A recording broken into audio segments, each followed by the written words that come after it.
Hi All there. right. All right. Well, welcome everybody to Good Craic. I believe it's number 9.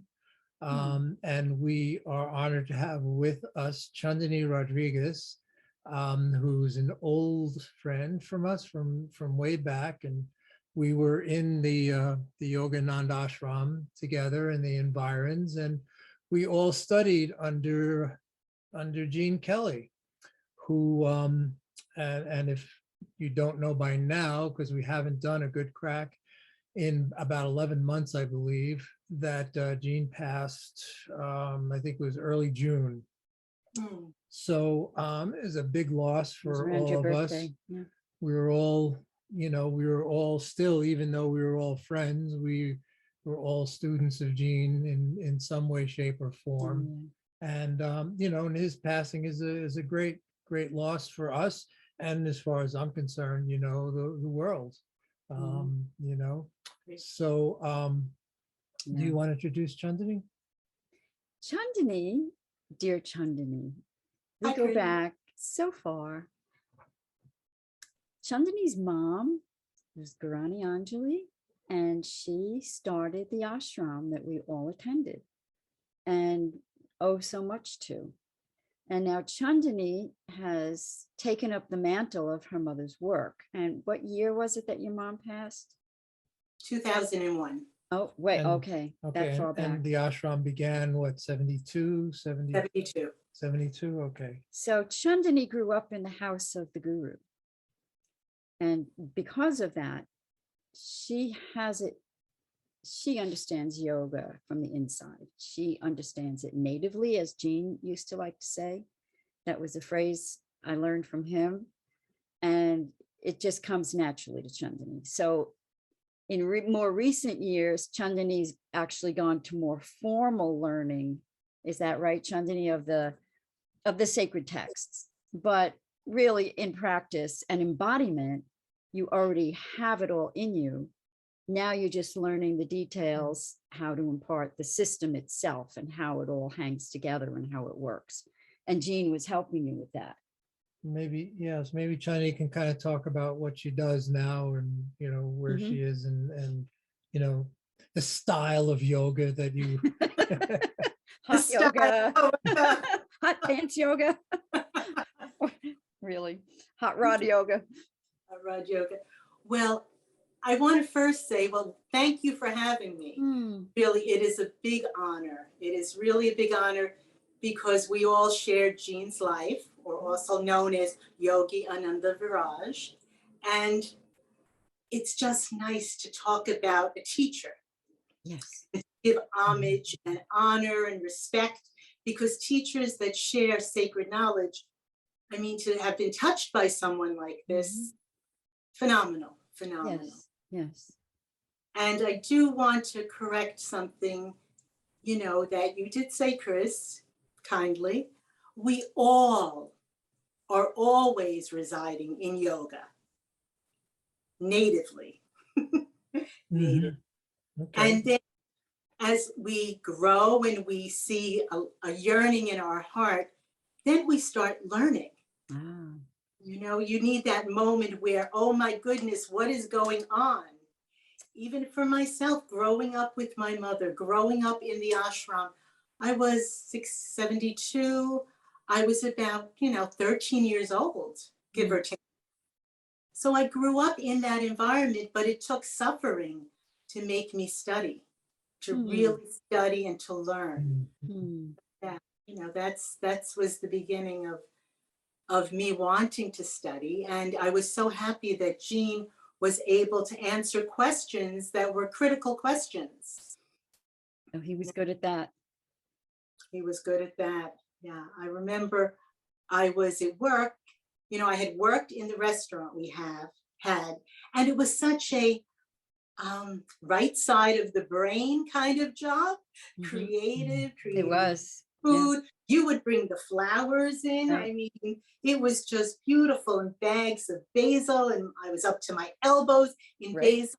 And then I left that job, and I wound up working for a bureaucracy, the New York City Board of Ed.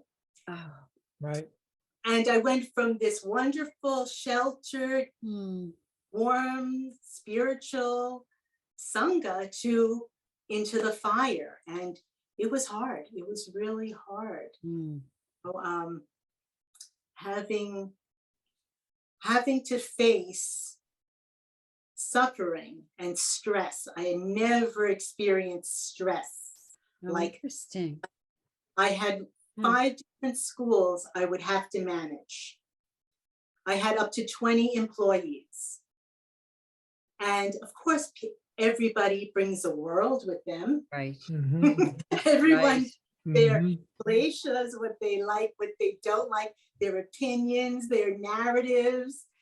And, Right. you know, presented it here. And I felt like an amoeba in a petri dish. Right. I'm going to stop there for a second. And because yoga terminology that we use freely amongst ourselves is not going to be known by our Greater some of our audience. And so klesha is what? You can start out. Kleshas are the afflictions. They're the afflictions. And we have them as part of our conventional living. And they are our likes and our dislikes. And they come up in our experience in different ways. One of them is our sense of self, our asmita. That is an affliction. And we feel an ickiness when we feel shame or hurt, or I did something bad, or they don't like me. That ego gets bruised. So that is one of them. Another one is avidya, which I should have started with. Avidya is ignorance, and ignorance has a lot of definitions in there. So one is taking the impermanent for the permanent. Another one is taking the non-self for the self. Taking the real, the unreal for the real. What are the other ones? The impure for the pure. The impure for the impure. So no, and, yeah. And the last one, the last one is 5. I think you got them. I got them all. The impure for the impure. Okay, so pretty sure. Oh, So for pleasure, for pain. the pleasure for Sukha. pain. Oh, okay. Right, Sukha. Right. So you're mistaking pleasure for pain. One of them being, one obvious way is that whenever we have a pleasure realized, it dissipates, and then the suffering sets in for more. Yeah, the what is it called? The Devandavas. The 2 twos. Yes, the 2 twos going back and forth. That is, I absolutely love that one, because as I explain suffering to students, which is called dukkha. Dukkha is suffering. And that's the essential reason for yoga. The essential reason for all of the great spiritual traditions is this dissatisfaction. You know, to my students, I explain it can be simple, like, you know, you get up in the morning, you have a nice smile on your face, or at least this is how I experience things. Happiness, walk out the door, have the cup of coffee, the coffee falls, and right there. And then from that, it just keeps going. And you want to learn how to get off that cycle. Right. So those 2 afflictions, and then the attraction and aversion, right? And as far as the Yoga Sutras goes, and it's not the actual attraction or aversion itself, but it's the dwelling in them, right? In other words, you're going to have attractions and aversions. That's life. You're going to have, you're just going to have things that you relate to and disrelate to, and so from there. But when it becomes a klesha, it becomes a hindrance to your practice. Unless it's let go right away, then you're dwelling in it. And then that's when you get stuck, and that's when you developed, karma shayas or samskaras, which are, Deposits. which are deposits of that stay within your field. Let's just say. I always like the word samskara, because it's so easy to remember. It's like it leaves a scar. It's an action that leaves a scar. and Yes. it leaves an impression. So that was always a good mnemonic for me. And the last of the hindrances, the kleshas, is called the binavesha, which is said is very subtle and in the deeply ingrained even in the wise, which is it's usually translated clinging to life, but it's the kind of thing that a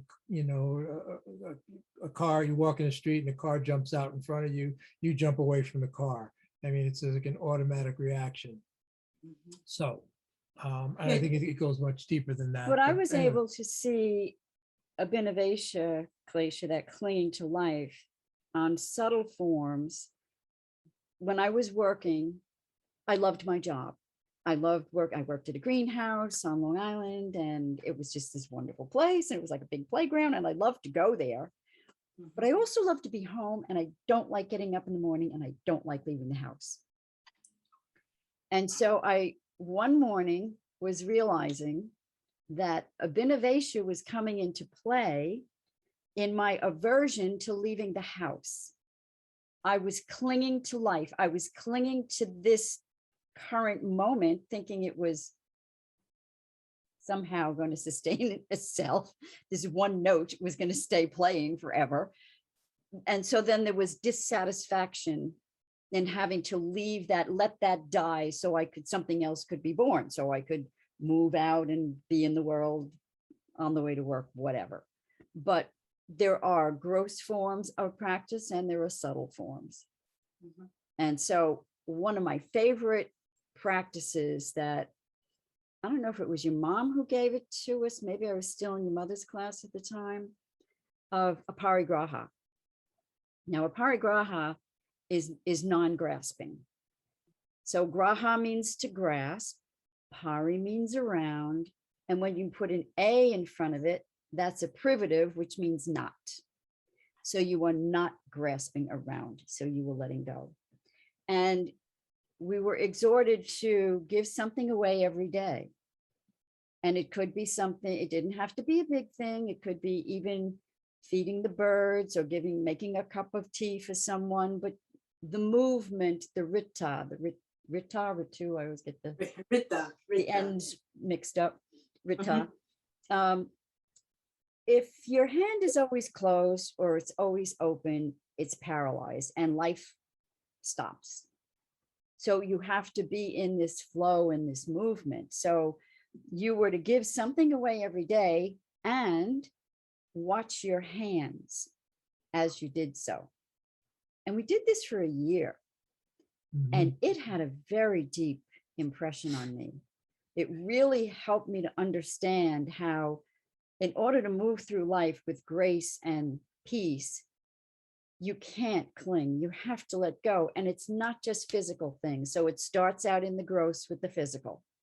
So you're giving something away every day, but then you realize, oh, so there are ideas and thoughts and beliefs that I have about the world that I have to let go of as well, because we have our proclivities for either we like this person or we don't like that person, or you can think of a million reasons, really a million ideas. But that practice of aparigraha is very powerful. And I've shared that with so many people over the years. And I don't know if it had the same impression on them as it did on me, but to this day, I think it was my favorite practice. That's nice. It's an amazing thing. Okay. So we cut you off. Where were you? I don't know, but I'm going to pick up from aparigraha. My mother would always say it's a reciprocity, the coming and the going. Yeah. And also the abhinavesha, Jean had explained to me that it's a wanting for continuity, the desire for the continuum. But we're so uncomfortable because we always wanted to stay static. Yes. So the giving and the taking and the seeing things come up and then dissolve immediately, like in that same moment. It's beautiful. It's a beautiful practice. Yes, I've shared that practice as well. That's why watching the flame is so helpful. Oh yeah. Because it's always flaming. It's always coming and going. It's extinguishing itself as it's living. The evanescence. Right. Yeah. That was, so one thing that Jean talked a lot about over the years, because we don't live in a world that's static out there. Everything is being in your life. So this is not a cup, but it is cupping. This is not a house, but it's always continuously housing. It is always that movement of into the manifest, out of the manifest, into the manifest, out of the manifest. Everything is of that nature. It's almost like there are no nouns, they're all verbs. Well, this is it. And if you study Sanskrit, all of the nouns come from verbs. Oh, do they? So everything originates in verbs, in the movement of life. And the nouns are abstracted from that. To abstract a solid object, it's from there. So that was one of the, since we're honoring Jean, that's one of the things that you learn from him. Then you have the idea, but then when you sit and you meditate on the flame, meditate on a cup, and then if you're lucky enough to bring it into your life, Right. then you have a language for it, right? That's why we study the sutras, the yoga texts, because then you have a language for this particular vision that is yoga. So Jean always explained that it's so important to practice. That we have the narratives, we have the language, but without the experience, it's a story. And to really see and to feel things moving in your experience, coming and going, is amazing. It's amazing. It is fleeting. It's so fleeting, but it's so apparent. It's those little moments of life, those little mindful moments, the smrti, when you lean over, you smell a flower, but for 1 second, half millisecond, thought is suspended and you are in that, you're just right there. And then all of a sudden, oh yeah, that's a nice flower. Right. The language comes in, oh, that smells like this. You're over the pot, you're smelling food, everything is moving, the senses are moving, and you're smelling it, you're feeling it, it's captivating you. And then it's like, oh yeah, oh, is it dinner? Is it, what are you cooking? Right. Yeah, because then you got in there. Right. So that's the what and the how and when. Yeah, well, that's the dance, right? Right, the dance. So there's the thing. The experience. And then that's Arta, A-R-T-H-A, Arta, to jhana. And the jhana is the knowing about the things, the knowledge of the thing. And shabda is the word that we overlay on the thing itself. So you've got, when you do the bowing and the Anjali hands, jhana, artha, shabda. So this is the knowledge about the thing that's the cultural overlay. Well, it's a light switch. Right. But without the knowledge of the whole construct, you wouldn't know what a light switch is. Right. They wouldn't know how to turn it on or what to do with it, or it would just be a thing on the wall. Right. And then shabda, it has a word, it has a name, but artha is the shining thing. That the being. Artha when you stick your finger in the socket. That's when. Right. Well, Jean, Jean, one time I said something, I forget, it was an object. I said, oh, do you know this, it was almost like, do you know this light switch? And he said, I've never seen a light switch. Right. He's like, show me a light switch. I'm like, but and I was not near one. And he would be, even if you got the light switch and pointed to it, it was, where is light switch? Where is it? It's a vritti, it's a thought, it's a concept. Mm-hmm. And he explained very clearly, because I really wanted to know, how do we have, okay, I get we have cars, okay? We had Model A's. I'm going to go back. We had Model A's and Model T's, and now we have billions and billions of different types of cars. Right. How do we get to all of these? And to this day, it's almost like you cannot get back to the beginning.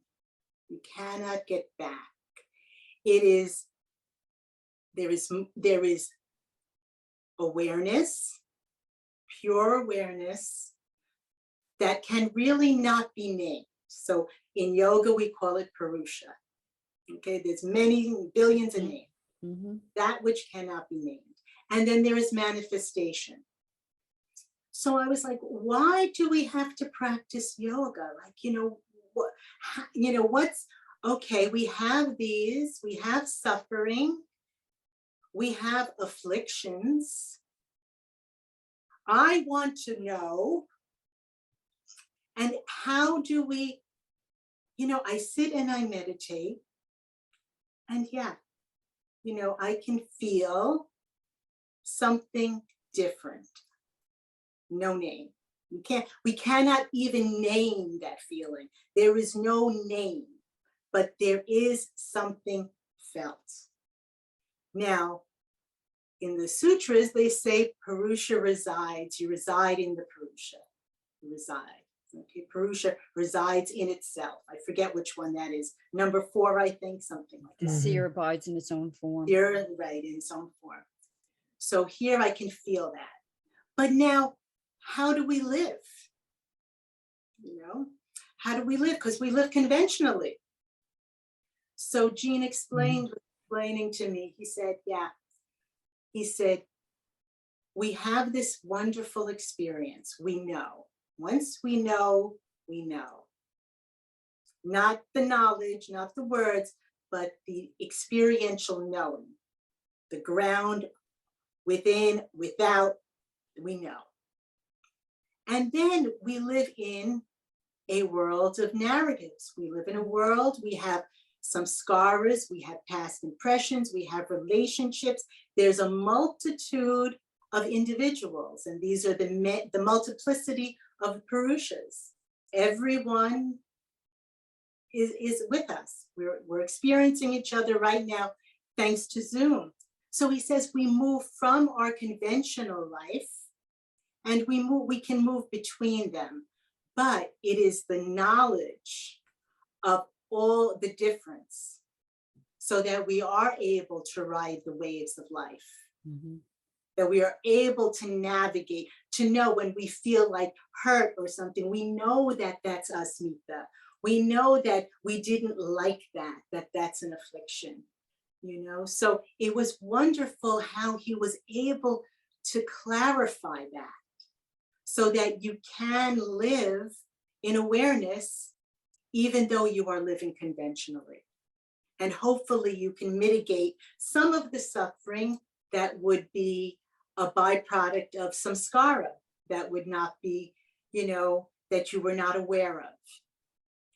So I that was just so wonderful for his explanation. That's what he did best. Yeah. He was so articulate. Yeah. And he could just, even after so many years in his class and so many years have gone by, you still have conventions of language that you fall back into. And we had a conversation with Gene. He said, well, what do you mean by that, Krys? And stop me dead in my tracks. Oh, yeah. Yeah. Like deer in the headlights, like I never learned a thing, right? Right. I know. He would always bring you back to the thing. Yeah. What are you thinking? Where are you? Yeah. What do you mean? What do you mean by that, Krys? What do you mean? But when you really want to know something and you find somebody who will take the pain of helping you. Yes. He was a normal, everyday guy. He was a guy. Went through all the stuff that people can go through, massive quantities of pain, suffering, Yes. all the types of, everything, Yeah. full. But then, I knew him when I was young, and I knew him later on in my life. And to see that he was compassionate. He was compassionate. Even though he could be critical. Oh, yes. Right, right. And as we know, that's a form of compassion. Mhm. It really is. Compassion, I mean, it's Mhm. knowing what to do in the situation, or having the faith that that your background will come through and knowing what to do. It's not you got to think it out. Right. But yes, that is compassion to bring you to the possibility of ending your suffering. But So, all right, well, then you talk about suffering. Now I'm remembering your mom once, and there were these immense mhm. floods in Was it Bangladesh? Bangladesh, Yeah, it was Yeah. Bangladesh. Mhm. and and in those kind of places, like hundreds of thousands of people died. Probably, I can't Yeah, remember. they were just swept away. But your mom said, and it was really striking, that this was the mother ending suffering, because it was such a high suffering place, and poverty and all sorts of abuses going on. Mhm. So that's how she was seeing it. It was a great mother ending the suffering. And Right. of course, a lot of people would probably take umbrage at that. Yeah. But What did you think of that? I had to work through it, I think, Did you? or at least, understand it on the surface, Well, because it's selfless. It's not like, well, there's no agency well, in that action. And it's an implied agency on the part of the mother, who would look at suffering here and do that, and maybe not look at suffering there. I mean, there's plenty to be had, but there's something particular to that. You think of events I was just gonna make a stupid joke. okay, well, because you think of events in the world, and then you think of spirituality, and you tend to separate them, right? That's not true, because spirituality is eminently practical, and as you were just talking about, it's all about how to live your life, and then you can take it as ancient cultures did. Of course, it was societal, it was cultural. The Rig Vedic chants were for the whole culture. The Celtic bards were chanting for the whole culture. I mean, it wasn't just for a couple of guys who were elitists, which is the kind of structure we have now. So it's so you don't have that we don't have that general, and don't have that way of seeing things in those terms, but then you have odd things come up, like when there was when they demoted the planet Pluto, right?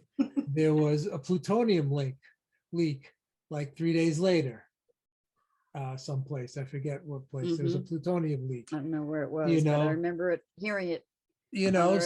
So that's really interesting.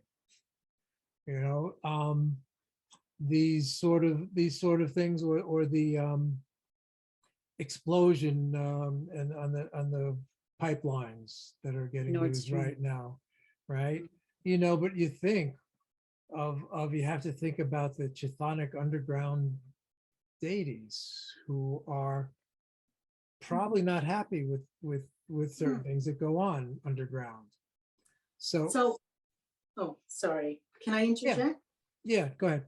So okay, so I'm questioning the underground deities, you said. Who are they? Well, the main one is Persephone. Oh, okay, so we're into Western philosophy. Hades also, but there are There are also in the Hindu philosophy. Now, with Hindu, of course, Hinduism doesn't exist. There's no such thing as Hinduism. That's a word invented by the British Empire. But there are various deities, and many of them are serpentine. Right. That are underworld deities, and not necessarily evil ones either. Right. So there's, everybody has these sorts of things in their, the Native Americans, any of the shamanic traditions. The shamans, they don't, they tend to go underground to do their work, the real ones. Like the Hopi would go into the kivas. Yes, Mhm. yes. Mm. So those are traditions everywhere that they're, and are they, and interesting question, are they the same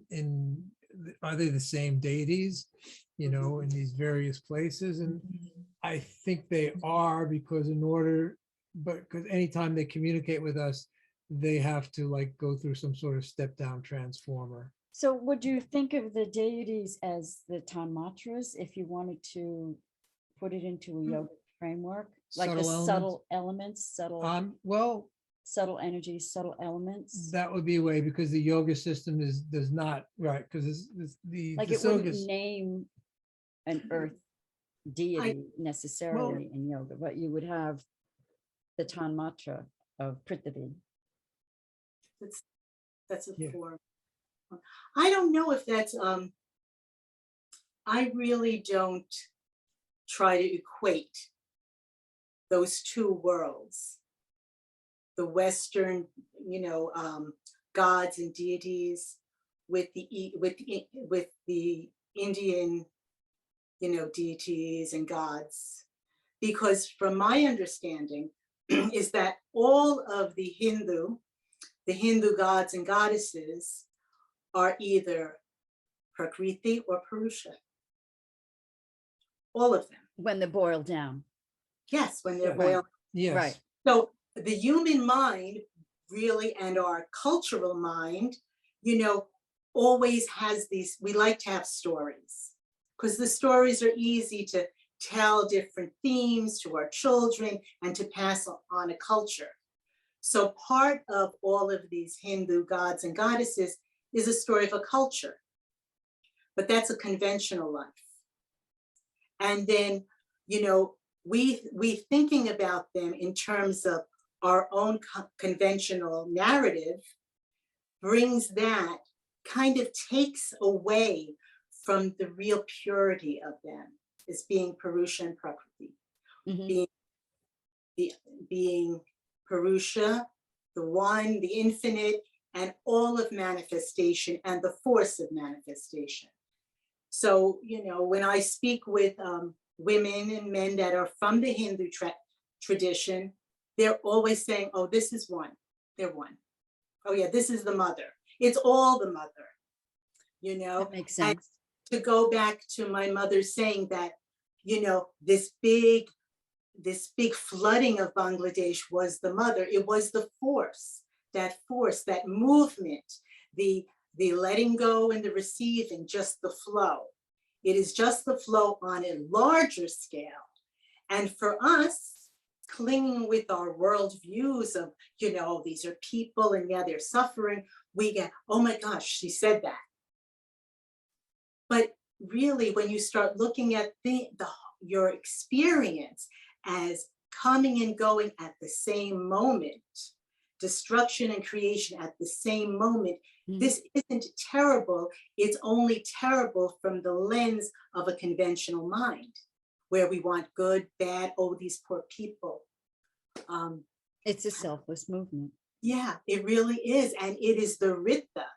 But we are so uncomfortable with the Rita of experience, of the movement of life, of the coming and the going in that size. We have such problems when something small happens, when the likes and the dislikes just happen. We can't even let go of, you know, I don't look good, or, you know, oh, this one didn't respond, or, oh, there's a bad gift I got, you know, or, you know, we can't even deal on that level, much less, Yes. much less, wow. Oh gosh, I have a fantastic story I have to tell you. I went to a funeral for a little girl, a little Indian girl, many, many years ago. Mm. She was about 7 years old, very, very sick. Mother's crying, completely crying. Of course, she's like in her 20s. Mm. I forget, it was a disease. Her daughter died. And very, very sweet and horrible to see. And, you know, we were close to this little girl. We knew her well. And one of the elders pulled me aside and was talking to me. I don't think my mother had passed. Oh, so it's, Yes, you it's were an within adult. 20 years. Yeah, the last 20 years. And this elder pulled me aside and said to me, "This is really not bad." And I was like, "What?" What? This isn't. It means when a child goes, it means its karmic debt is paid. Mm-hmm. There's some scars have burned Mm-hmm. out. Mm-hmm. This child does not have to suffer the wheels and the whims of life, the comings and the goings, the sufferings. And when he said that to me, I was astounded, because at the conventional view of most people, oh my goodness. And then to feel that, there was a freeing. It was a freeing, because, you know, when a child goes, it's terrible. It's terrible. Yeah, it's perspectival for sure. It's a hard one. You know, and that's where Pratipaksha Bhavanam comes in, which means if you have thoughts that oppress you, cultivate their opposites. It doesn't mean to suppress them. It means to cultivate a whole new narrative around them. Cultivate an opposite perspective. Right. You see something different than what you saw before. Yes. It doesn't change it physically. It just changes your perception of it. And your thought is an action. Yeah. And there's only your perception of it. There's your perception of it, you know, or also you can use that to change behaviors you have. If you find that you are doing non-virtuous behaviors, things that you don't like to do, things that you say, oh my goodness, you know, when I see that person, I'm cursing them out in my mind. You know, so you change your behavior. Yeah. Your thoughts. Sometimes easier said than done. Absolutely. You know, and you have to practice always for a lifetime. You have to always remember. Remember. Yeah, Gene was explaining, he constantly went over the practices of Chitta Prasadanam and the practice of Pratipaksha Bhavanam, because you can know this, you can have this great understanding, this great knowledge, but you have to practice it. And just say for our friends that what Chitta Prasadanam is. The Chitta is the mind. It's all the stuff, the thoughts in the mind. And Prasadanam, the way I like to explain it, is like a sacred food. And this is not a literal translation, but this is how I explain it. To make your thoughts, your narrative, sweet and as pure as something that's blessed. That's good.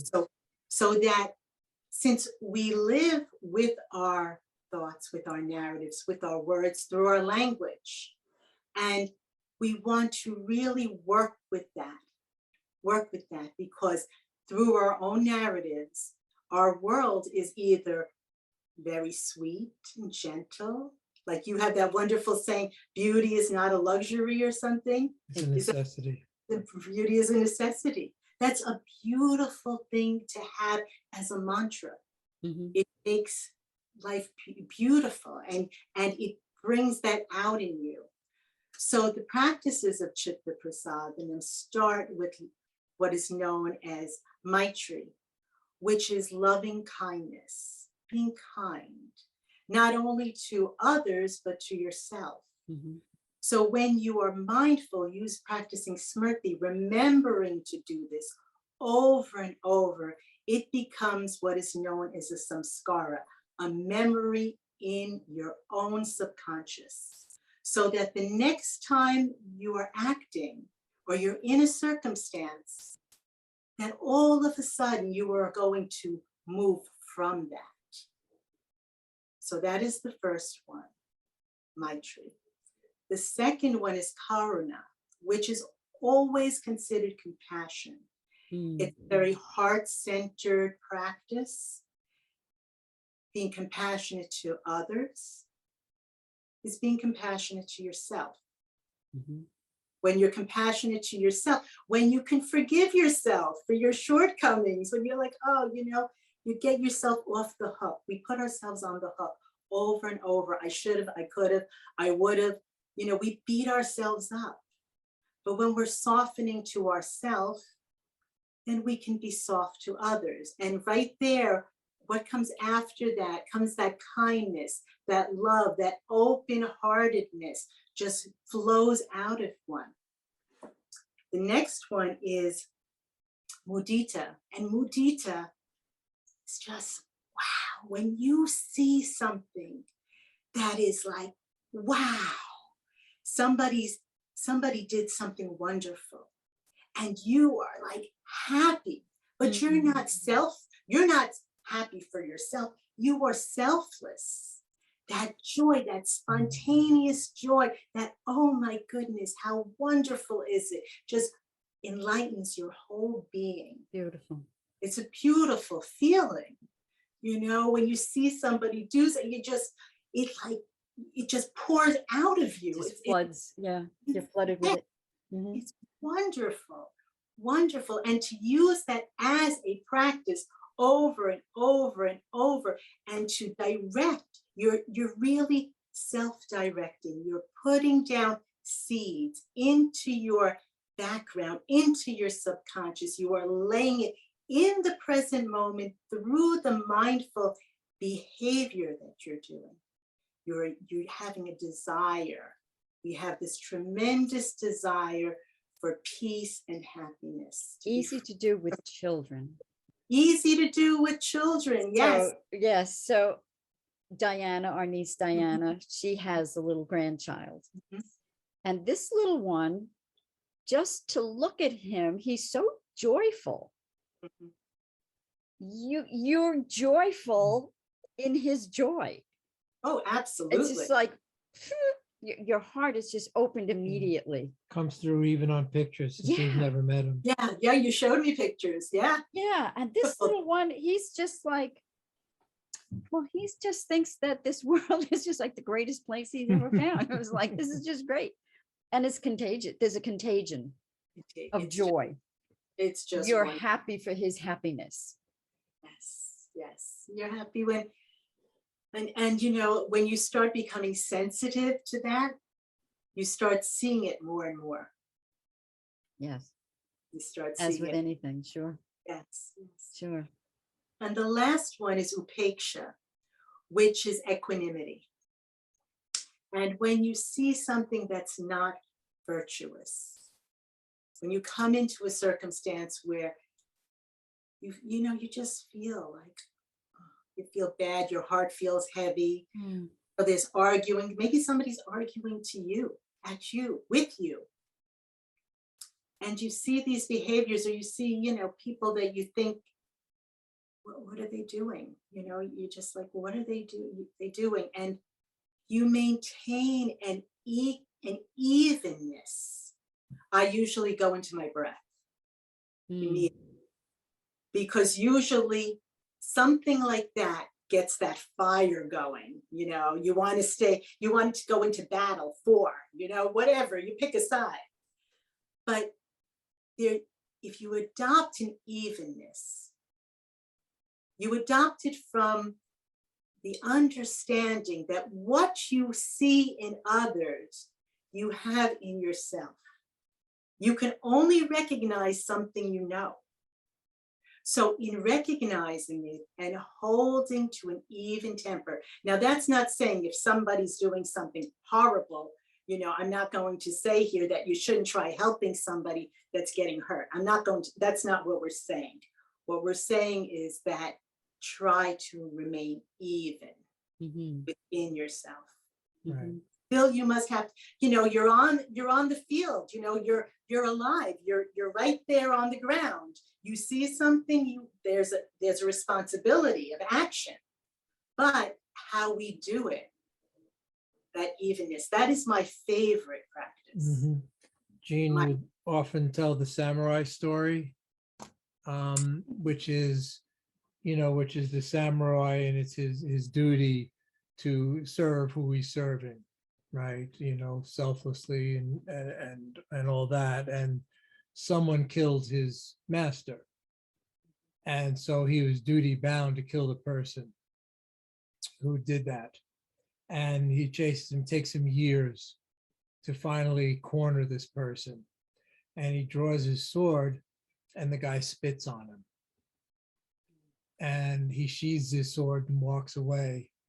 And he's like, "Aren't you going to kill me?" He says, "If I killed you now, I would have killed you in anger. And it would have been worthless. And I would have been stained by it." Worse than what? Yeah. You know. So yes, and that also goes back to Krishna on the battlefield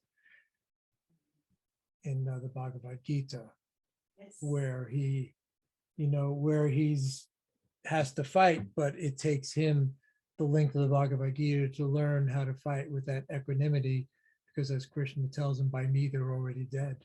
Right. All Yeah. these warriors, this is already done. Being real with the occasion. And to hold to that, I mean, I try, but to hold to that with, just the feeling of great dissolution going on around us now, the experience of this dissolution of our construct, and the suffering that comes with it. And some of it seems to be intended. And Jean would say it's all the movement of karma. And it's and that's the way karma works. It works in all those directions. There are 3 kinds of karma. It's white, black, and mixed. Shukla, Krishna's black, and then Krishna Shukla. And they and so all karma either repeats itself, and that of course you can just see that playing out. That's how world events work. It's just the playing out of negative karma. And then there is karma that's mixed, good and bad to it. And then this pure selfless action that, that is occasionally comes our way is I like the you're best. Sicilian. Yes, has no karma accrued. Right. It's no residue. Pure. And so it's no karma that needs to be worked out. And with everything that we experience, with everything that we see going on, it is part of our karma to go through it. And unfortunately, it is hard. It is hard because we all have our desires, and it's hard to see things not going the way we think it should go. It really is, it really is. Well, that's the dispassion. Yes, yeah, it really is difficult. And to, one of the last conversations I had with Jean was speaking to him from when he was, in the hospital there. He asked me, and I thought this was wonderful. He said, "How are your students?" And no matter how sick he was, the question was for my students who don't even know him, but he knew them. And I was like, oh my gosh, because this pain of this experience called living in America right now is a difficult one, but we could be living anywhere. And the human, this is why yoga is wonderful, because the human experience is the human experience. That's right. I mean, the Yoga Sutras are applicable. Samkhya yoga, we can see its workings. Well, they're especially applicable, right? Yeah, especially. Yeah. 'Cause who'd be practicing if things were going swimmingly? Right. Right? I don't need that. Fine. Right, life is good. I remember asking Jean, this was the leading question. What is this ahamkara? Tell me what this ahamkara is. I mean, I called him. I called him like at 3:30. I called him, I was off the clock. I'm going to call you. And, I said, you gave that lesson. I heard you give that lesson over and over and over. But I didn't sit in the class and really get the lesson. And you give me the lesson. And when he explained that ahamkara is the eye maker, it's a function of prakriti, the force of manifestation. And what that does, ahamkara, it gives an identity to all of the physical characteristics of a human with awareness. We are awareness and prakriti. We are Purusha and prakriti together. So the eye maker is just a utility. Yep. When I found that out, I was like, that's why I was little once. I was a vegetarian chef. I used the name Ramona, my middle name, most of my life, Ramona. Now I'm Chandni. Now I'm Mrs. David Rodriguez. My names keep changing. I'm a yoga teacher. I'm this, I'm a manager. If that identity was real, it wouldn't change. Oh, that's very good. It is of change. It is the impermanent, taking the unreal for the real. So even my identity, who I portray, who I think I am, is just a veil. It's just a facade. It's just, this is my walking clothes, Well, you see that so much on the stage and with the Hollywood actors. I am often just mesmerized when I see an actor in one role, and then a year later, I see that person in a completely different role, and they're a different person. They're a different person. And it's just, how do they even do that? But this is all just the occasion. Right, we're the occasion. Yes. Merely that you're just the occasion for this action to take place, for this life is lived through us. Right, this movement, we're constantly moving. Yeah. Constantly. Right. Yeah. And the ahamkara, the eye maker, and it's made continuously, because at every moment comes up or is continuous, and all it is, as you said, it's just a function. This is a function within our experience, because without a sense of being here, I can't go there. I mean, it's part of the structure of being able to move through this world. Now, when you think that sense of being here is an independently existing continuous being, that becomes the asmita, that becomes the klesha, the hindrance. And and because that's the one that thinks it's having the thoughts, it thinks it's moving through the world, it thinks it's doing this stuff, whereas it's the eye, the perspective is just, it's just a function of this experience. That like mind is a function of the experience, manas. The buddhi, which is sort of our deep background, intellect, our connection to the divine aspect of things runs through the buddhi, and then the senses and the elements and all of that. That is our experience. That is the complete world, according to the Yoga Sutras, and according to the experience, if you've had it, is that is what the world is. There is no world other than that. Yeah. I'm reminded of a Rumi poem. Someone in his sphere of influence had died and everyone was in grief. And he said, don't grieve. God's grace moves from unmarked box to unmarked box. There's nothing to be lamented in this.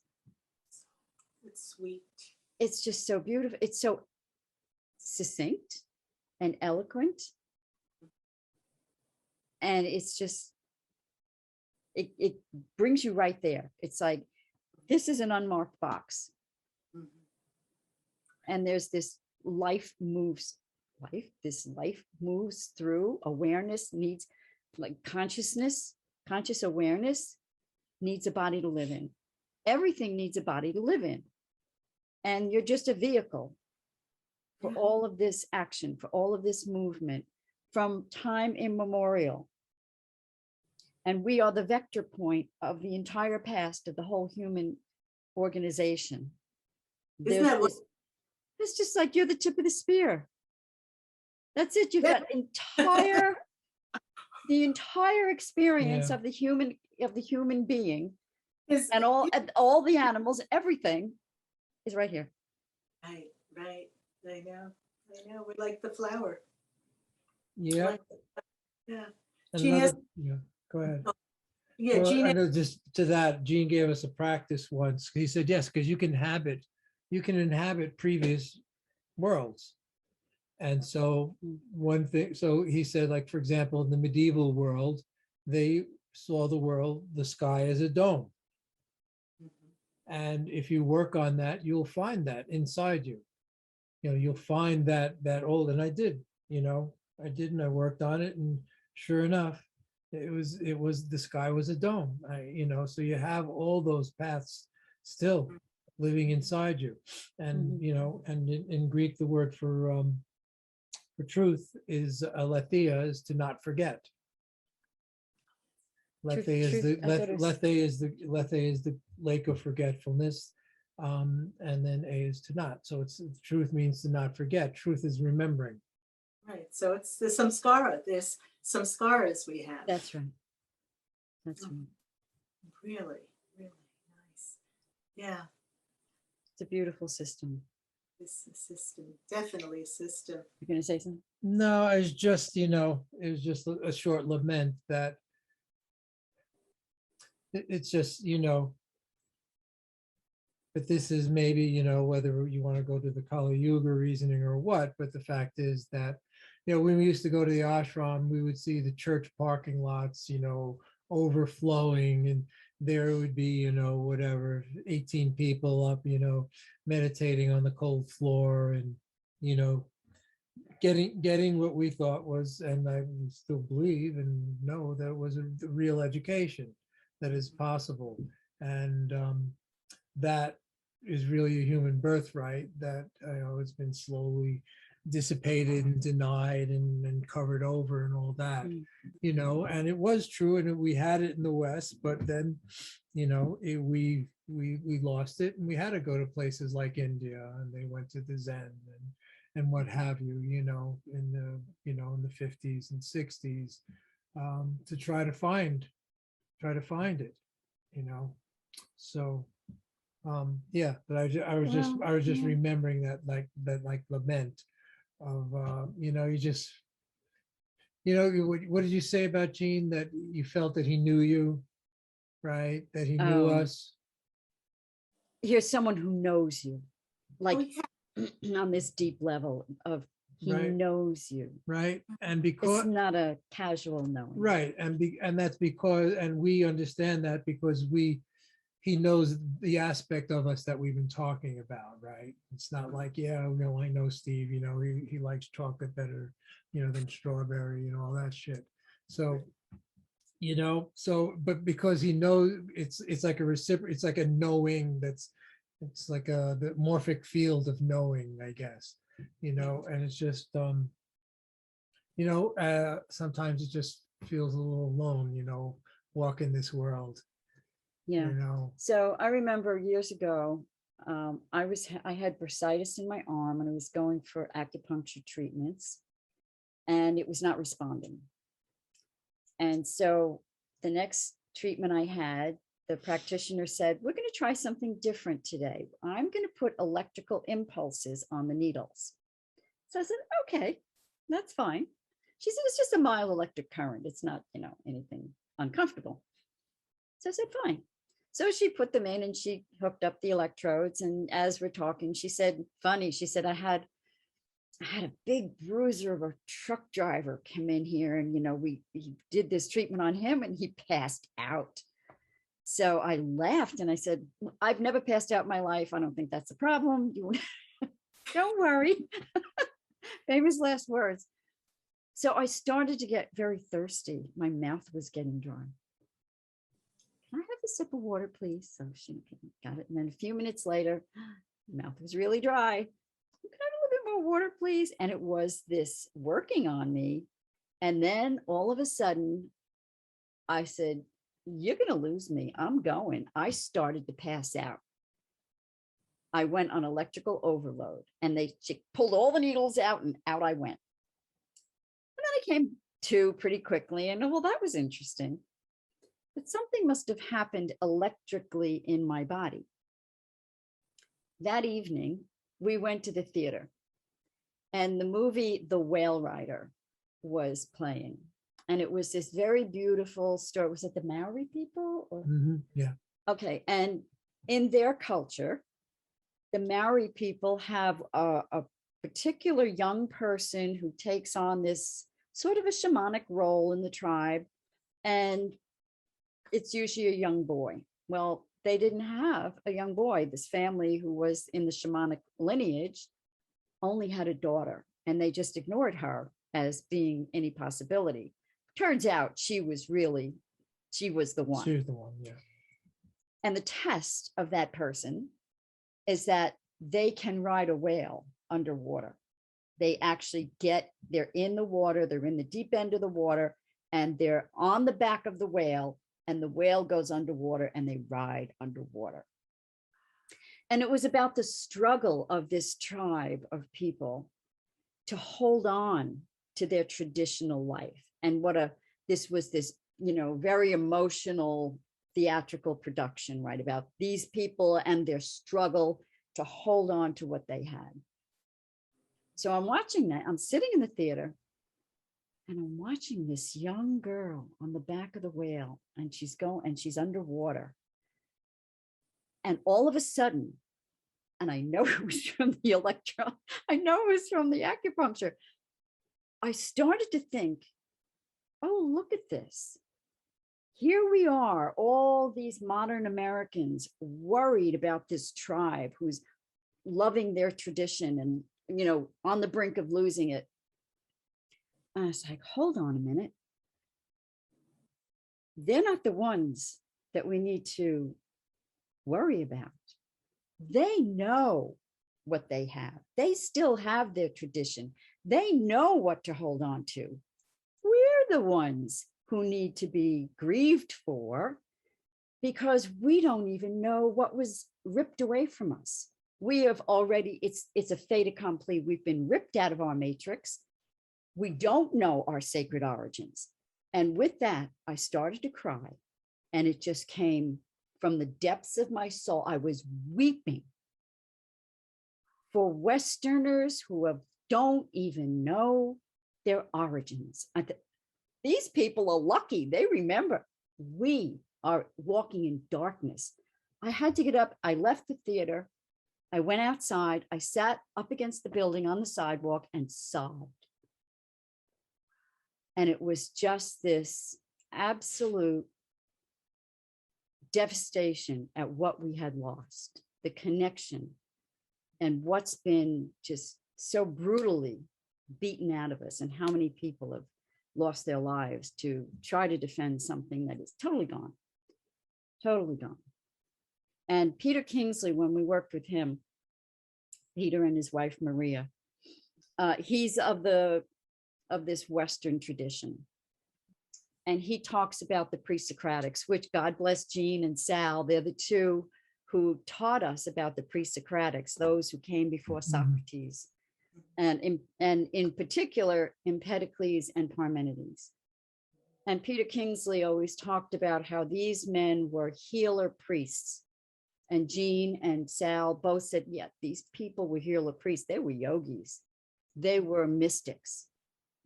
And they would go into this practice called incubation. And they would go into a dark place and lay down like in Shavasana. And they would journey into the underworld and meet with the goddess. And she would give them the laws. They met with justice, and she gave them the laws, and then they come back out and they give to the people. So these are the sacred origins of Western civilization. That who knows about these things? These things are lost to us, although that fine thread is still there. And I'm eternally grateful to Jean and Sal because they gave us those courses. And we learned about the pre-Socratics, which we should have learned in high school, but it was all gone. I could see you crying. I was weeping. I haven't cried like that ever again. It's the only time in my life, but there was access to that deep, deep, deep well of grief for not knowing. That's a video. And compassion. It was compassionate. The cries for. Yeah. For. Yeah. Well, grief is compassion, right? In a way. Right. Right. Yeah. Wow. Grief is so important in that way. Yeah. Mhm. You know, and still, I mean, I'm still grieving for Jean, you know, in its way, in my way, you know, and just, you know, it comes up over and over again, you know, a question. It's like, damn, where the hell are you when he needs you, you know? Mhm. Right? You know, and just, you know, the long calls of, you know, of navigating. Yeah. You know, which is, you know, what it's all about. He was very, you know, so it was just but then how many of us are lucky to have somebody like him in our life, you know? Oh yeah. You know, and he was, as you said, he was full of compassion. He was always there to, you know, talk to you about whatever you need to be talked to. And, you know, I know he had a few people he was on, you know, kind of some kind of regular phone basis with. But he you was know, like burnished gold. but in we, the you end. know, we had him 10 years in the ashram, and then another 5 years we were doing meditations at our house after that, Right. you know. So, you know, we were lucky, you know. It was Mhm. like, well, you know, well, what the hell you want, you know? He spent like 10,000 hours with them, right? You don't got it by now. We don't want you to leave. We don't want you to leave. You know, yeah. I know. I really feel for your loss, Steve, there, and you too, Krys. But I also know that he was able to sing to your muse, both of you, He just sure did. to each other. You know, speak the language. He could pick up where you left off, and that is wonderful to have. You know, It's invaluable. Yeah. it's invaluable. But you know, to have somebody teach you about the sacredness of life and how to live, and you know, all, you know, he could discuss anything. He was able to any topic. He's ready. Anything. Knew Right everything. there. But then to say, you know, you have all this knowledge now. How are you going to live? You know, how do you What are you going to do with it? Yeah, what are you going to do with it? Right. You can't just keep it to yourself. No. And, you know, when you look and you see a bumper sticker that says, you know, he who dies with the most toys wins, you really cry. Right. There you have it. You're like, how? This is the importance of life? Like, I know. Sometimes I think I look at people's behavior and I'm like, really? You got a human life and that's what you did with it? What you did with it. Really? I know. Yeah. And but that's the selfless movement of karma. selfless movement of karma. Yeah. That's saying, everything's karma. That's Gene's go-to. He always went back to that. Yeah. You have to see that as a selfless movement. And then he got into this whole thing about free will. And That we there's never no did resolve that one. Oh, really? Oh, really? Oh my goodness. Oh, he was on a real kick before he left. I know, because, he did explain it to me, and I'm like, still working it out. Right. And I'm like, yeah, even, okay, so karma comes from the root kur, means action, okay? So karma is action. Right. When an action is performed, there is a residue, which you were talking about before. And so the residue stays in the subconscious. Okay. Now another premise here is, where is the world? Where is your world? Where is everything happening right now? In your experience. So where is the past? Where is the future? It's in the now. Right. The past is as seeds, some scaric seeds laying in wait. Right. Okay, so if one is just, living a conventional life, la-di-da, you keep stepping into the same holes over and over because you're not paying attention. You're not practicing anything. You're not desiring a freedom from suffering. So what happens is, those some scaric seeds, that's where you are acting from. You're always acting from your past. Your past is prodding you in the moment. Informing you. Yeah, if you don't have any mindfulness, you're not aware, you're not watchful. Okay, so Jean said, so then you can practice one of the Chitta Prasadanam, the Pratipaksha Bhavanam. You can practice a parigraha, non-possession, ahimsa, many practices. Right. But he said, so I'm like, yeah, so you're practicing it, right? You're deciding to practice, right, Jean? Even that deciding to practice something new is a product. I know. You have to keep getting behind it and getting behind it. What is that? The turtles all the way down thing? Turtles all the way down. It's right. So it's like, You go, and you can see that. right. But And then where does responsibility come in? Responsibility. Well, then whose responsibility? Yeah, because free will is dependent on an independently existing human. And That's the end of the story, and that's everyone's narrative, and you can't counter it with anybody. But that's the truth of yoga. right. That there is no independently existing self. Right. Therefore, how can that self, that non-existent self, have a free will? Right. There's no agency. Right. In the end, there is no agency. Right. But so Jean would say, so what's all this about artificial intelligence? I mean, it's all artificial intelligence. What are you worried about? What? Oh my God, that really I know. That takes a little work. Right. So this is so we're stuck navigating both, because we have to act as if we're independent actors in an independent world. Right. Which just reinforces that samskara. Right. We're living a conventional life. Unconventional. Pretending to live a conventional life. So that's the paradox where reality is. Right. Where the real is, the paradox between those two things. And that's really what human life is. That's what experiencing this world is, because it is, according to yoga, it's a continuously, being brought into being construct. It is, and it is a construct. It's a construct. It's conventional life. Yeah. It's some yoga. Right. It's both together, and in conventional life, it is done, routinely by rote, without awareness. So I said to Jean, as I was reading, I forget which sutra that was, I said, but that can be okay, right? And he was like, yeah, it can be okay if you are living with the awareness, if you are seeing. That's the rub. That's it. being aware, Right. awake.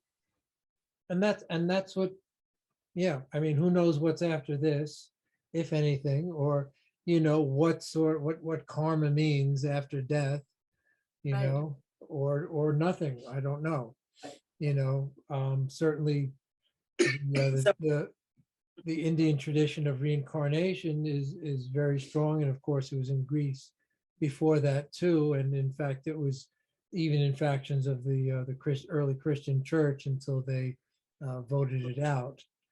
But Pythagoras and Empedocles, all these people were believers. And that's why Empedocles was a vegetarian, because of the fact that you wouldn't want to, because they also thought people incarnated into animals, and then you wouldn't want to be eating the soul of someone, in your family or whatever, So that was their reasoning behind it.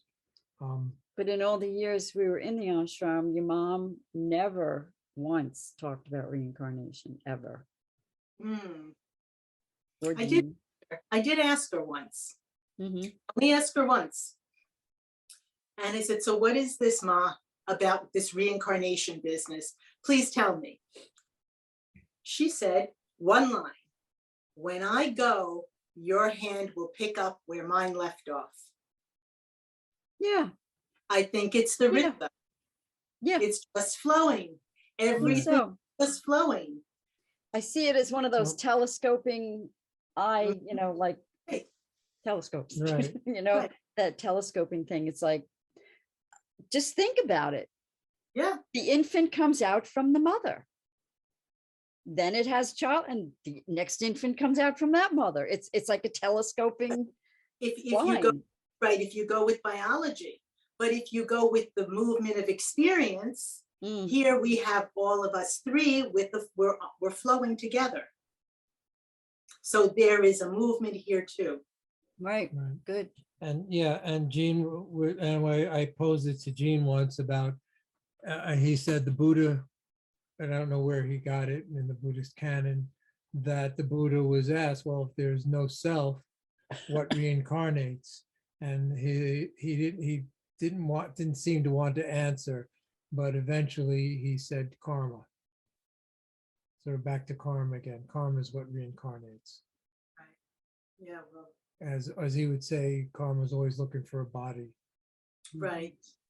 And I also, I don't know for a fact at all, but I believe that these impressions are, that graha, that grasping.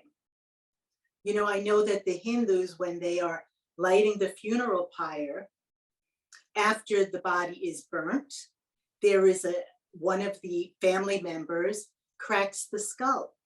Not to wipe this out, because the impressions cling.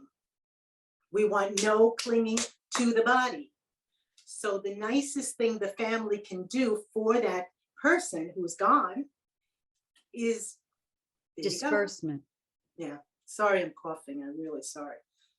Sorry. No. Isn't that interesting? Yeah, I don't know, I don't know anything factual. I don't, I know this is hearsay, Yeah.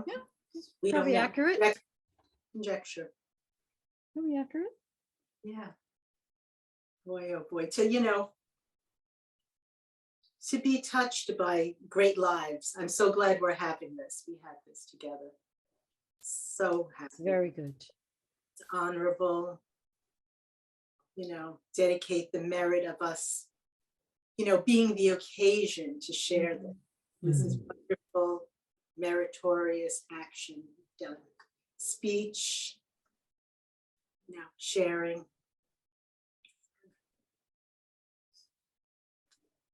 All right, so I think it's pretty good. You think that's pretty good? It's pretty good. I think it's good? I think the crack was good enough. Thank you. So all right, so you don't really have like a presence, or do you have a social media presence? I have social media presence, yes. Meditative Yoga with Chandni on Instagram. Okay, and you give several classes, but those are in the Bronx, Well, right? I do classes on Zoom. I'm starting a yoga sadhana class October 16th, which is the day before my mother's birthday. Oh, beautiful. Sunday mornings at 9 to 10:15 a.m. Beautiful. Okay, and is that open to anyone? It's open to anyone, but I'm going to send a letter out, so I'll send it to both of you and you could share it. They just need to contact me because it is a sadhana-based class. People will have homework. Sadhana means practice. Okay, so if anyone's interested, then should I put your email up with this? Absolutely. And I also teach a community class, which is basically postures, a little meditation on Tuesday night through an art center. I'll send you that too. Very nice. So your sadhana-based class will be online, like a Zoom class? Both are Zoom. Okay, and is it Great, open-ended? Is it open-ended? Mm-hmm. Okay, so anyone can plug in at any time. It's not like, oh, I missed the start date. Or is it? So they can join at any time. They just have to, because it is a more serious class, I would like to contact me so I can talk with them. Good. Get a feel, because I do have a class on Tuesday evenings, which is just a very beginner class. That one's more of a beginner class. Okay. Is that also on Zoom? Yes. Okay. Mm-hmm. Oh, So so this is that's available as well? Mm-hmm. So Yes. this is the new world of yoga classes. Well, whatever, make it work. We talk. Sorry. That's fine. I burnt incense in here and I shouldn't have. Oh, okay. Well, this is very good. So I remember, when Jean would be giving a class, some kind of a course, they'd give a special course on Plato or whatever. Right. And it was, I guess in his mind, it was going to be more for the advanced students. Right. And Gurma was like, no, you go. I want all of you in this class to sign up with Jean's class. And we're like, well, I thought that was only for he'll take you. You go ahead, you sign up, you take that class. She would just throw everybody into the deep end of the pool. Right. The sadhana class, truly, you can be a beginner and come to the sadhana class if you want to practice and study yoga. If you want an exercise class where you feel relaxed, at peace at the end, that's my Tuesday class. And that's a beautiful class. They just have two different reasons. Very good. Both are fine. And then, you could start and you can move, you could take both. It's, Sure you could. Don't worry. Okay, very nice. Very good. Chandni. So we've got that. We've got, hopefully, Chandni's also working on bringing out the works of her mom in book form. And and we're hoping that Logosophia will be able to publish. Right. And also Jean has a blog spot, and I know we usually have it on and I think it's still up right now. He has a blog that's worth checking out. And I'll also probably at some point I'd like to collect all that with with the permission of his partner Catherine, and put out a book of what writings we have from him, because they're very good. They're very terse, but they're so clear. That would be very good. Great, right. So that's in the works probably for next year. And our book company is logosophiabooks.com. LOGOSOPHIABOOKS.com. Logosophiabooks.com. And hopefully my second book will be out by the end of the year. Mercury retrograde has been very good for my writing, this recent one. For some reason, sometimes Mercury retrograde, especially if you're a Gemini, is a boon, and you get energized to work on backwards old things. So that's been good. Yeah. Okay, guess that's it. So anything else, Chandni? Well, I am working on my mother's works. Right. We will be publishing, but I'm also offering a few festivals. I will be having an online fall festival in November. Oh, nice. And in December, I run Deva Devi Ratri, which is the night of the god and goddess. So those are open to everyone. And I also have a Facebook page, but you would have to ask. People would have to ask to be in it. It's the Yoga of Gurani Añjali, Gurani Añjali Sangha. Okay. Oh, nice. Okay. So, yeah, so we'll put up your email, and then people from that can get onto your mailing list Yes. for your events, right? Yep. That would be Okay, perfect. that's terrific. Well, very nice. This Once- was a good launch or relaunch of Good Craic. Yeah, I think Jean would be happy, your Yeah. mom would be happy, and we'll be happy too. We're happy. Very much. Okay. Well, thank you, Chandni. All right, Oh, thank you, thank you. Chandi. Thank you. Good Nandini. to, It was very sweet. all right, take care, everyone. Thanks for attending. And Bye-bye.